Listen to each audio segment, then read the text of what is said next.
আসসালামু আলাইকুম ওয়া রাহমাতুল্লাহি ওয়া বারাকাতুহু। ইন্নাল হামদালিল্লাহি ওয়াহদা ওয়াস সালাতু ওয়াস সালামু আলা মান লা নাবিয়্যা বা'দাহু আম্মা বা'দ। ফাআউযু বিল্লাহি মিনাশ শাইতানির রাজীম। বিসমিল্লাহির রাহমানির রাহিম। ইকরা বিসমি রাব্বিকাল্লাযী খালাক ইলা আখিরিল আয়া।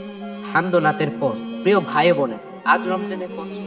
আজ আমি আপনাদের সামনে যে বিষয়টি নিয়ে আলোচনা করব সেটা হচ্ছে রমজান ও দোয়ার শক্তি।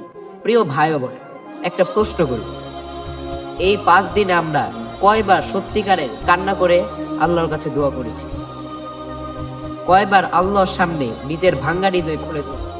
নাকি শুধু ইফতারের আগে হাত তুলেছি আর মুখস্থ কিছু দোয়া করছি?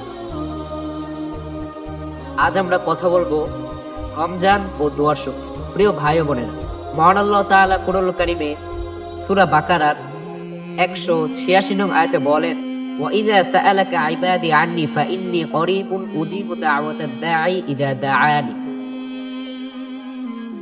আমার বান্দারা যখন আমার সম্পর্কে জিজ্ঞাসা করে, আমি তো নিকটবর্তী, আমি ডাকে সাড়া দেই যখন সে আমাকে ডাকে।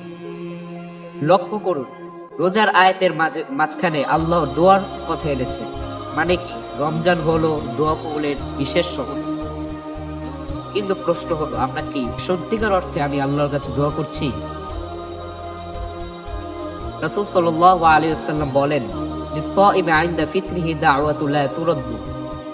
রোজাদারের জন্য ইফতারের সময় একটি দোয়া রয়েছে যা ফিরিয়ে দেওয়া হয় না। সুবহানাল্লাহ। ইফতারের সময় আকাশ খোলা, রহমত নেমে আসে, কিন্তু আমরা তখন কি করি? ছবি তুলি, খাবারের ভিডিও করি, প্লেট সাজাতে ব্যস্ত থাকি। দোয়া করার সময় আছে কিন্তু মন নেই। একটু আত্মসমালোচনার প্রশ্ন, আমরা কি করি? আমরা আল্লাহর কাছে কি চাই? বাড়ি, গাড়ি, ব্যবসা, রিজিক, ঠিক আছে, কিন্তু কয়জন বলি, হে আল্লাহ আমাকে বদলে দিন, আমার অন্তরকে ঠিক করে দিন, আমার গুনাহ থেকে মুক্ত করুন, আমাকে গুনাহ থেকে মুক্ত করুন। দোয়া মানে আমি দুর্বল, আপনি শক্তিশালী। আরেকটি সহিহ হাদিসে রাসূল সাল্লাল্লাহু আলাইহি ওয়াসাল্লাম বলেছেন, প্রতি রাতের শেষ তৃতীয়াংশে আমাদের রব নিকটবর্তী আসমান অবতরণ করেন এবং বলেন, কে আছে আমাকে ডাকার মতো?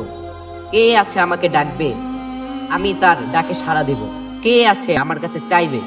আমি তাকে তা দেব। কে আছে যে আমার কাছে ক্ষমা চাইবে? আমি তাকে ক্ষমা করব। রমজানে তো আরো বেশি রহমত। কিন্তু আমরা কি তাহাজ্জুদের জন্য উঠি, নাকি মোবাইল স্ক্রল করতে করতে ঘুমাই? সম্মানিত দর্শক মণ্ডলী, আজ থেকে আমরা একটা সিদ্ধান্ত নিই। এখনো সময় আছে। ইফতারের আগে 5 মিনিট শুধু দোয়া করি। শুধু দোয়ার জন্য রাখে আমরা ইফতারের আগে সকল ব্যস্ততাকে আমরা বিরত রেখে আমরা দোয়ার জন্য ইফতার আগে 5টা মিনিট আমরা বরাদ্দ করি। যে সময় আল্লাহর কাছে আমাদের মানে যত দোয়া আছে মন থেকে খুললে আমরা আল্লাহর কাছে দোয়া করব। শুধু মুখস্থ দোয়াগুলো বললে হবে না, আমাদের মনে যা আছে সেই দোয়াগুলো আমাদের বলতে হবে। ইনশাআল্লাহ আমরা সেটা চেষ্টা করব। রাতে অন্তত আস্তাগফিরুল্লাহ মন থেকে বলবো, একান্তে বসে নিজের গুনাহ স্বীকার করব ইনশাআল্লাহ। সম্মানিত দর্শক মণ্ডলী, পরিশেষে বলতে চাই, রমজান আমাদের কাছে ফেরানোর মাস। রমজান আমাদের জন্য এসেছে আমাদেরকে পরিবর্তন করতে। যদি এই মাসে আমাদের দোয়া বদলে না যায়, তাহলে আমাদের রোজাও গভীর হবে না।